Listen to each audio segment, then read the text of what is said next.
लोकसभा चुनाव का बिगुल बज चुका है। ऐसे में अपने अपने तरीके से राजनीतिक दल जो हैं वो तैयारियों में जुटी हुई हैं। उसी में वाराणसी पीएम मोदी का संसदीय क्षेत्र पड़ता है और ऐसे में पूर्वांचल को साधने के लिए पीएम ने जो कल सौगात काशी वासियों को हर बार देते रहे हैं। कल उन्होंने बाबा विश्वनाथ के दरबार में जहां मत्था टेका, पूजा अर्चन की, तो वहीं आजमगढ़ समेत कई जिलों को विकास कार्यों की सौगात मिली। हालांकि कांग्रेस ने भी दमखम दिखाने की कोशिश की है पूर्वांचल में अपनी जमीन मजबूत करने के लिए। आइए जानते हैं पूर्वांचल की जनता से कि क्या इस बार फिर मोदी सरकार लौटेगी।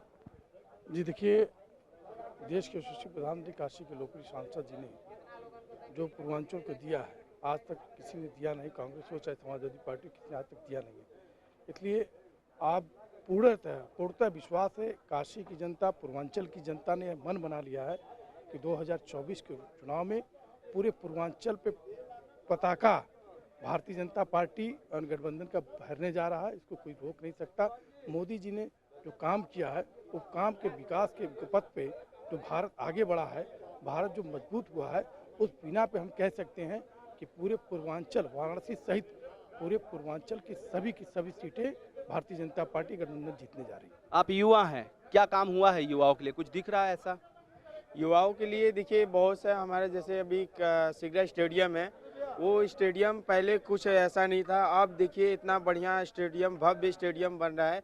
पूरा लाइटिंग से लेके 20 गेमें उसमें कराई जाएगी, जो कि ये बहुत युवाओं के लिए बहुत हमारे माननीय मोदी जी सीख रहे हैं। और उसके साथ साथ आज जो रोडों की जाल है, तो पहले तो रोड तो इतना खराब थी, अब देखिए इतनी रोड चौड़ीकरण सब चीज़ किया जा रहा है। उसके साथ साथ अब पहले क्या था कि तारों की बहुत जाली रहती थी रोड पे, अब देखिए अंडरग्राउंड उसको करके माननीय मोदी जी बहुत अच्छा काम कर रहे हैं और उनको इस बार 400 पार रोड दे के जनता उनको खुश करेगी।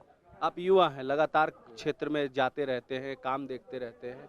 रोजगार को लेकर मोदी सरकार को लगातार विपक्ष घेरने में लगा रहता है। तो यहाँ पे तो पहले हम मोदी जी को धन्यवाद देना चाहते हैं कि ये हमारे सांसद यहाँ के हैं। यहाँ से इस बनारस के धरातल से उनको चुना जाता है प्राइम मिनिस्टर। और ये रोजगार की बात पे आई तो यहाँ पे हमारे प्रधानमंत्री द्वारा पहले प्रधानमंत्री ऐसे जिन्होंने सभी युवाओं को आत्मनिर्भर के लिए जागरूक किया। और लगभग सभी को, मैं खुद कराटे का खिलाड़ी भी हूँ, साथ साथ ट्रेनर भी हूँ।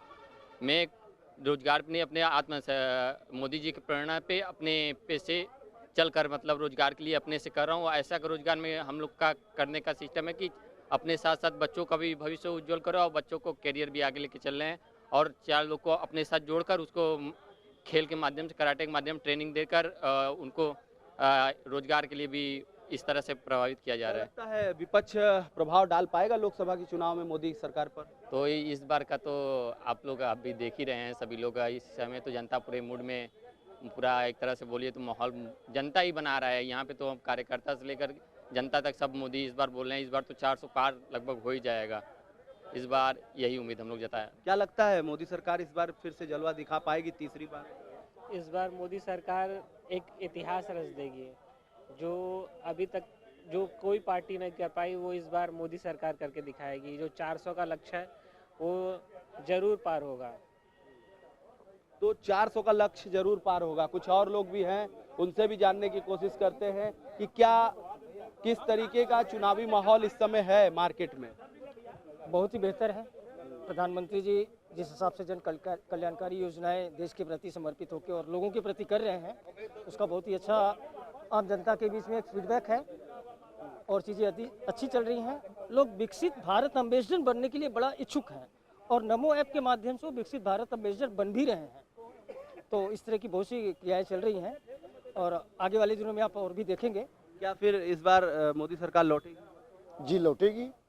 समझिए कि हम लोग 400 के पार इस बार भाई साहब, और इतना समझिए कि विकास के मुद्दे पर ही हम लोग चुनाव लड़ेंगे। इतना जो विकास किए हैं माननीय सांसद जी कि कोई कहने की बात ही नहीं है। जी विपक्ष घेरने में लगा है रोजगार के मुद्दे में, किसानों के मुद्दे पर। विपक्ष को तो छोड़िए, उसको तो जनता नकार चुकी है। अब क्या करेंगे, कुछ न कुछ तो कहबे करेंगे। कहीं न कहीं यहाँ पर लोग हैं, भाजपा के लोग भी आए, आइए उनसे भी जानते हैं। क्या लगता है विपक्ष जिस तरीके से दमखम भर रहा है, कितना लोकसभा में सीट निकाल पाएगा? विपक्ष कहीं दिखाई दे रहा है? विपक्ष के लोग तो सब लोग आ रहे हैं, जैसे मेला चल रहा है, खुद है लोग जो है मेले में जो है जैसे कुंभ लगा हुआ है, सब लोग जो है धीरे धीरे समाहित हो जा रहे हैं। विपक्ष है ही नहीं है कहीं। विपक्ष कहाँ है भाई साहब? उत्तर प्रदेश में तो 80 से 80 सीटें जो है कि भारतीय जनता पार्टी जीतने जा रही है। यहाँ कोई विपक्ष नहीं है। क्या मोदी जी काम करते हैं आप पूर्वांचल के लिए? पूर्वांचल की नहीं, मोदी जी जो है कि पूरे देश के लिए काम कर रहे हैं। पूर्वांचल तो जो है कि उनका पसंदीदा जो है वाराणसी लोकसभा है, ये पूर्वांचल में आता है। और मोदी जी तो पूर्वांचल ही नहीं पूरे देश में जो है कि विकास कर रहे हैं। जो है कि किस तरीके की विकास की लहर दिख रही है पूर्वांचल में सर? चारों तरफ काशी में मोदी है, हर तबके का विकास हो रहा है, चाहे समाज के निचले स्तर के हो, चाहे ऊपरी उद्योगपति हो, सभी का विकास मोदी राज में हो रहा है। और मोदी जी काशी क्षेत्र से निर्विरोध जीतेंगे। कोई प्रत्याशी ऐसा अभी तक न घोषित कर पाया है, न घोषित हो पाएगा। क्या फिर हैट्रिक होगा? एकदम हैट्रिक, एकदम। इस बार 1 लाख वोटों का बढ़त बनाने के लिए पूरी जितने कार्यकर्ता हैं, जितने वरिष्ठ हैं, सब बूथ स्तर से पन्ना स्तर तक बैठक लेके एकदम वोट दिलाने का काम कर रही है। तो कहीं ना कहीं पूर्वांचल की ये जनता है और ये लगातार जीत का दम भर रही है।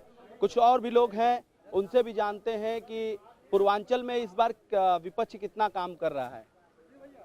पूर्वांचल में इस बार विपक्ष कितना काम कर रहा है? अब में तो विपक्ष कहीं दिख नहीं रहा है। चारों तरफ भाजपा और मोदी जी की लहर दिख रही है। क्या काम कराया है?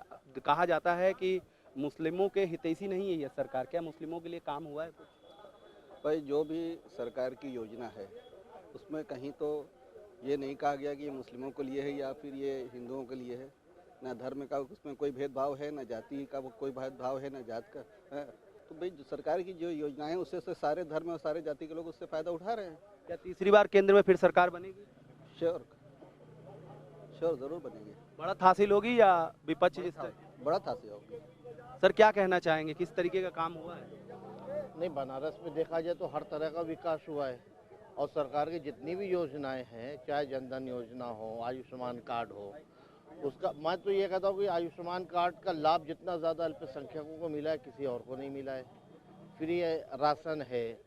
आप रोड की सर्विस देख लीजिए, आप एयरपोर्ट से आएंगे तो मालूम नहीं होगा कि मैं बनारस में चल रहा हूँ। 2014 से पहले तो ये नज़ारा, ये मंजर नहीं था यहाँ पे। 2014 के बाद एकदम से ये कैसे आ गया? जब ये सरकार ने कार्य किया तभी तो आ गया।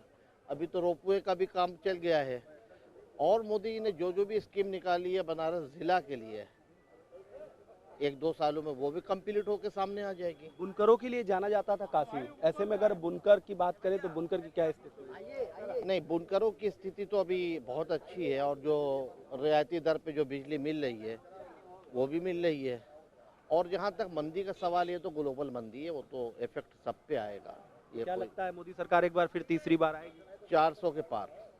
तो कहीं ना कहीं काशी की जनता जो है उनसे बातचीत हम कर रहे थे और लगातार उनका कहना है कि पूर्वांचल में बढ़ती हुई सीट जो है वो कहीं ना कहीं विकास कार्यों के लिए जानी जाती है।